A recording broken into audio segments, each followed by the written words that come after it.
Sarah's mother hadn't seen her daughter smile in 3 years, and tonight, going to the concert felt like torture for Sarah. After the accident, Sarah had completely removed music from her life. She wouldn't touch her piano, wouldn't listen to songs, just sat silently in her room. Her mother had forced her to come to this concert, hoping that maybe music could bring back the old Sarah. When Elvis's first notes played, something changed in Sarah. As she began to dance in her wheelchair, her mother saw a glimmer of hope for the first time in 3 years. When Elvis called her to the stage, it opened a new chapter in their family's life. The accident had happened on a Tuesday afternoon in March, exactly 3 years, 2 months, and 16 days before that magical night in Memphis. Sarah Martinez had been walking home from her piano lesson, her sheet music tucked carefully under her arm, humming the melody of Chopin's Minute Waltz that she had just learned to play perfectly. She was only 13 then, but already people were saying she had the hands of a concert pianist and the musical intuition of someone twice her age. Sarah had always been the kind of child who lived and breathed music. From the moment she could sit up straight, she was reaching for piano keys, creating melodies that seemed to come from somewhere deep within her soul. Her mother, Maria Martinez, would often find herself stopping whatever she was doing just to listen to her daughter play, amazed by the maturity and emotion that flowed from such small hands. The Martinez family wasn't wealthy, but they had always made music a priority. Maria worked double shifts as a nurse to afford Sarah's piano lessons, and her father, Carlos, had taken on weekend construction jobs to pay for the old upright piano that now sat silent in their living room. Every sacrifice felt worth it when they heard Sarah play, when they saw the pure joy on her face as her fingers danced across the keys. That Tuesday afternoon, Sarah never made it home from her lesson. A distracted driver, texting while behind the wheel, ran a red light and struck her as she crossed the street in the crosswalk. The impact was devastating, crushing her spinal cord and changing everything in an instant. When Maria received the call at the hospital where she worked, her legs gave out beneath her, and she collapsed in the hallway, knowing that life as their family knew it was over. The months that followed were a blur of hospital rooms, rehabilitation centers, and doctors delivering news that grew progressively worse. Sarah's spinal cord injury was complete, they explained. She would never walk again. The cheerful, music-loving girl who had filled their house with melodies was now confined to a wheelchair, her spirit as broken as her body. But the physical paralysis was only part of the tragedy. What devastated Maria most was watching her daughter's relationship with music die along with her mobility. Sarah refused to touch the piano, claiming that music belonged to a different person, someone who could feel her whole body respond to rhythm and melody. The girl who once spent hours at the keyboard now couldn't bear to hear even the simplest tune. "Music is about movement, Mom," Sarah had said during one of their countless therapy sessions. "It's about dancing, about feeling the beat in your legs, about expressing yourself with your whole body. What's the point when half of me is gone?" Maria tried everything. She brought Sarah's favorite sheet music to the hospital, played Elvis recordings that had once made her daughter smile, even arranged for her piano teacher to visit. But Sarah remained unmoved, literally and figuratively. She had built walls around her heart that seemed impenetrable, shutting out not just music, but joy itself. The rehabilitation process was grueling and heartbreaking. Sarah learned to navigate her wheelchair, to transfer from bed to chair, to manage the basic functions of daily life. But she did it all with a mechanical precision that lacked any trace of the vibrant girl she had once been. Physical therapy sessions were silent affairs, where Sarah complied with instructions but showed no interest in pushing herself beyond the minimum requirements. Maria watched her daughter disappear piece by piece. The girl who had once filled every room with laughter and song now spoke only when spoken to, ate without tasting, and stared out windows without really seeing. Family dinners became exercises in forced conversation, with Carlos and Maria desperately trying to engage a daughter who seemed to have retreated so far inside herself that they couldn't reach her. Sleep became Sarah's escape. She would retreat to her room immediately after dinner and sleep for 12, sometimes 14 hours at a time. When she was awake, she spent most of her time reading or doing homework with the same mechanical efficiency she applied to everything else. The piano sat untouched in the living room, its keys gathering dust like a monument to everything they had lost. Maria found herself grieving not just for her daughter's physical abilities, but for the loss of music in their home. The silence was oppressive, a constant reminder of how dramatically their lives had changed. She would sometimes sit at the piano herself, running her fingers over the keys and remembering the joy that had once filled that space. But playing only made the emptiness more profound, so eventually she stopped touching the instrument too. Friends and family members tried to help, offering advice about acceptance and moving forward, but Maria could see that their well-meaning words only made Sarah retreat further. The girl who had once been the center of attention at every family gathering now barely acknowledged the presence of others. She answered questions with single words when possible, and her smile, when it appeared at all, never reached her eyes. The third anniversary of the accident had been particularly difficult. Sarah spent the entire day in her room, refusing meals and ignoring Maria's attempts at conversation. That evening, as Maria sat alone in the living room staring at the silent piano, she made a decision that surprised even herself.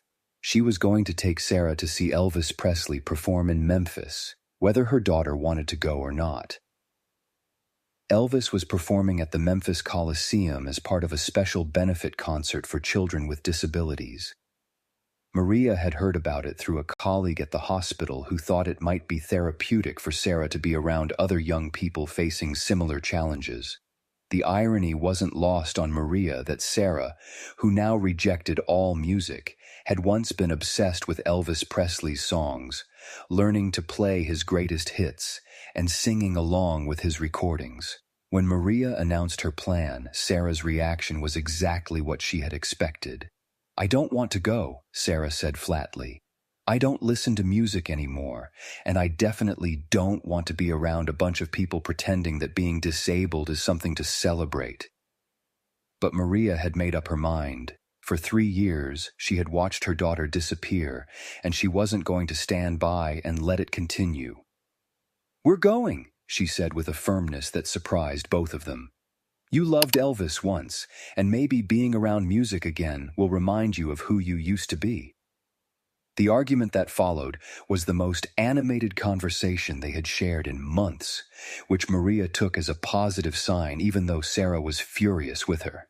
They fought about the trip for days, with Sarah insisting that forcing her to attend a concert was cruel and pointless.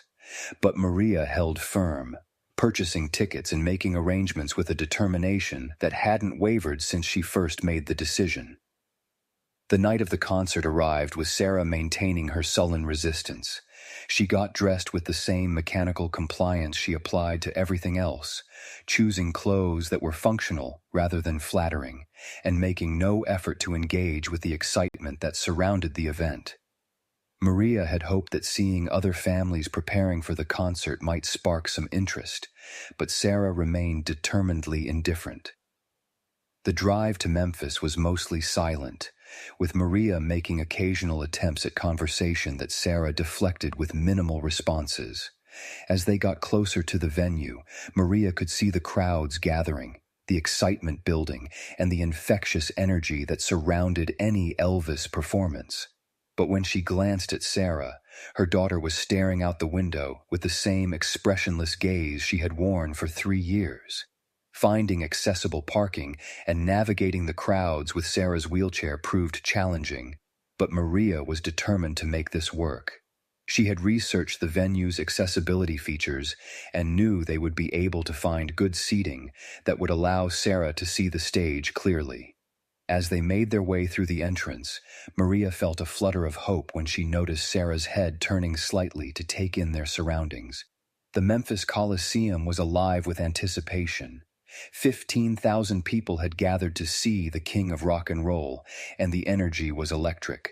Maria watched the faces around them, seeing excitement, joy, and anticipation everywhere she looked.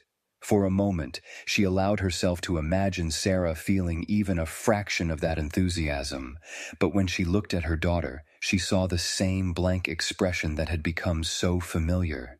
Their seats were positioned with a clear view of the stage, accessible and comfortable for Sarah's wheelchair. As they settled in, Maria noticed other families with disabled children scattered throughout the audience, and she felt a sense of solidarity with these parents, who, like her, were trying to bring joy back into their children's lives. Some of the kids seemed excited, chattering with their families and pointing at the stage, while others appeared as withdrawn as Sarah. The opening acts performed to enthusiastic applause, but Sarah remained unmoved, staring at her hands folded in her lap rather than watching the stage.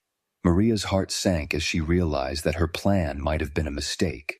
Perhaps Sarah was right, and forcing her to attend a concert she didn't want to see was just another form of torture rather than the healing experience Maria had hoped for.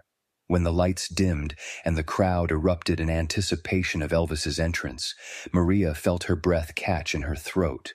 She remembered how Sarah used to get excited about Elvis's music, how she would sing along to his songs while practicing piano, how she would sometimes perform little concerts in their living room, channeling the king's charisma and style. Those memories felt like they belonged to a different lifetime, to a different family that no longer existed. Elvis took the stage in his iconic white jumpsuit, sparkling under the bright lights and radiating the magnetism that had made him a legend.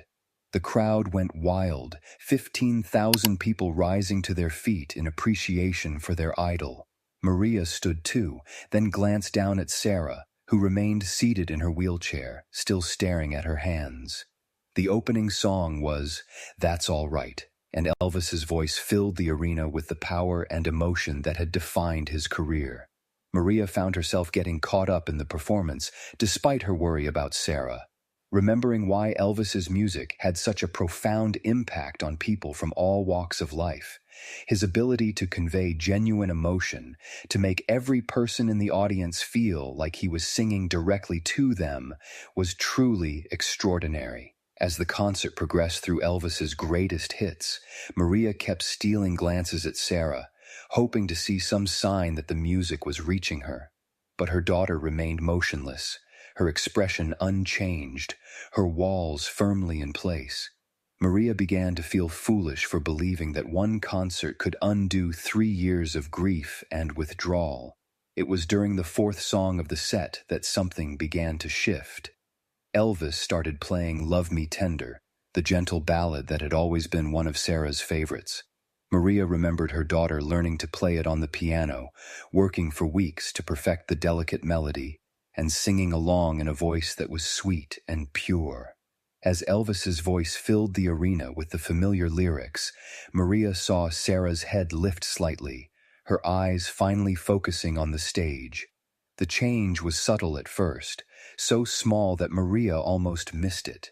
Sarah's fingers, which had been still in her lap, began to move slightly, as if she were unconsciously playing along with the melody on an invisible piano.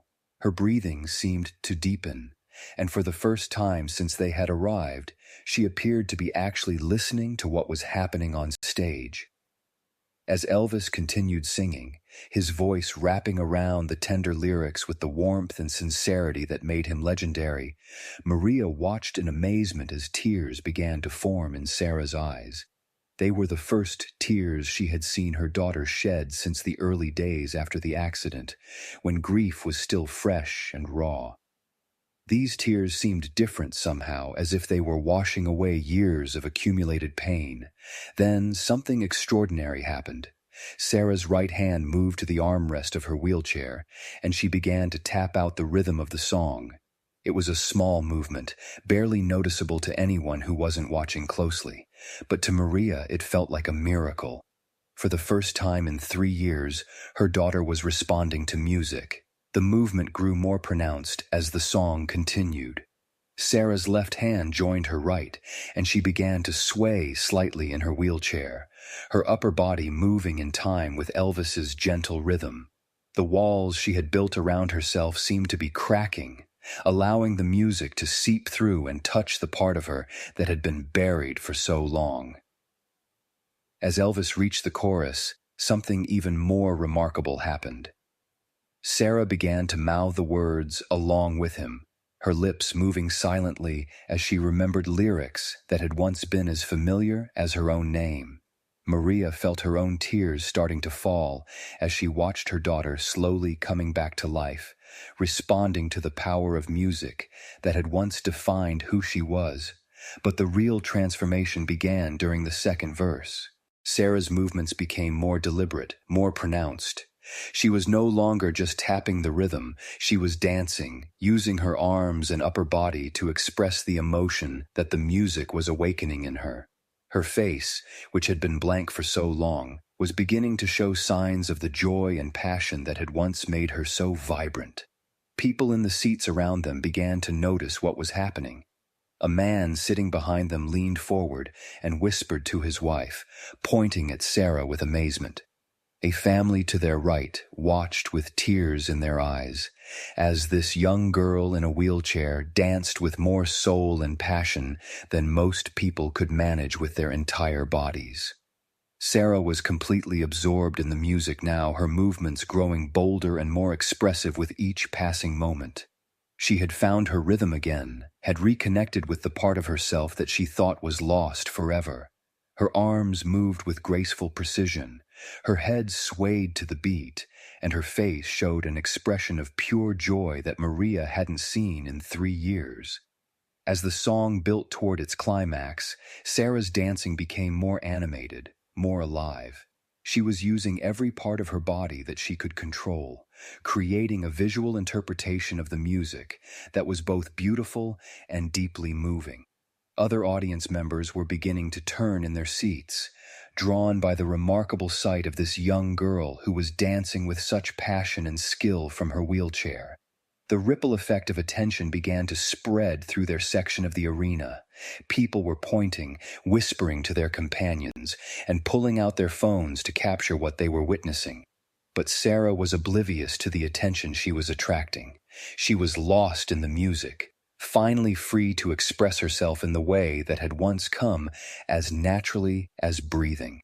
On stage, Elvis was nearing the end of Love Me Tender, but he had begun to notice that something in the audience dynamic had changed. As a seasoned performer, he was always aware of his audience's energy, and he could sense that their attention was being drawn to something other than his performance. He continued singing, but his eyes began to scan the crowd, trying to understand what was happening. It was during the final chorus that Elvis first spotted Sarah.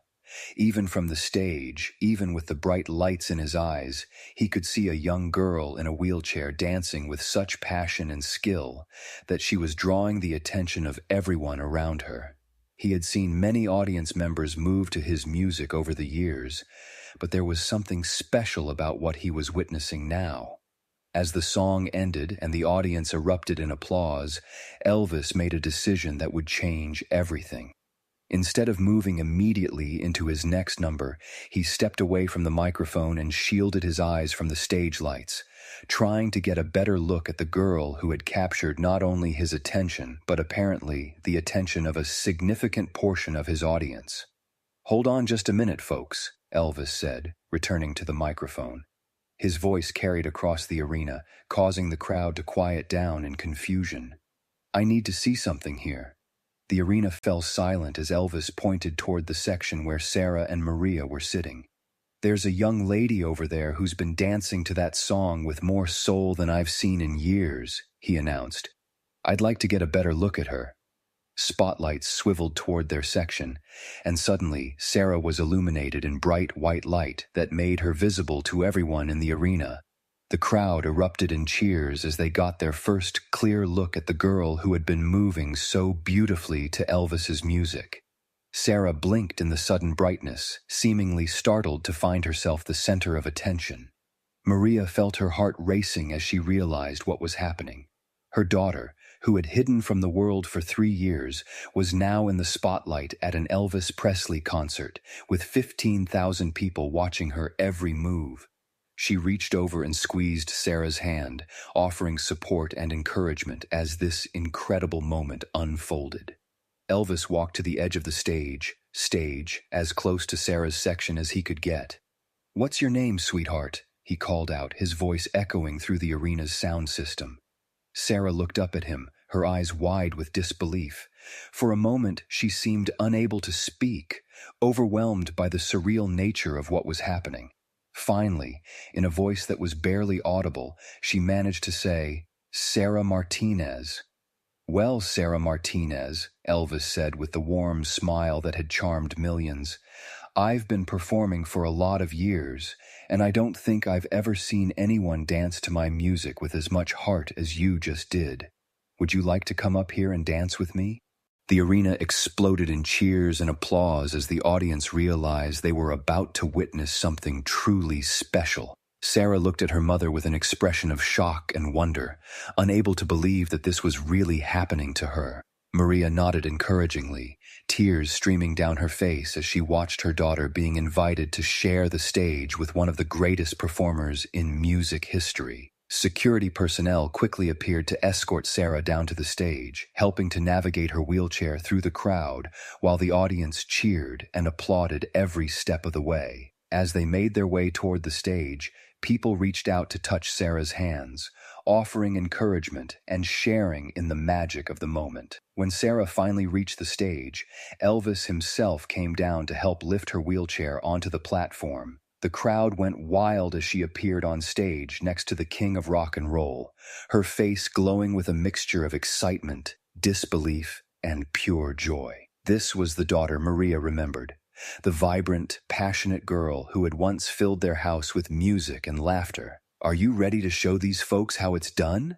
Elvis asked Sarah, kneeling beside her wheelchair so they could speak more privately. Sarah nodded, her confidence growing with each moment. "What song should we dance to?" she asked. Elvis grinned.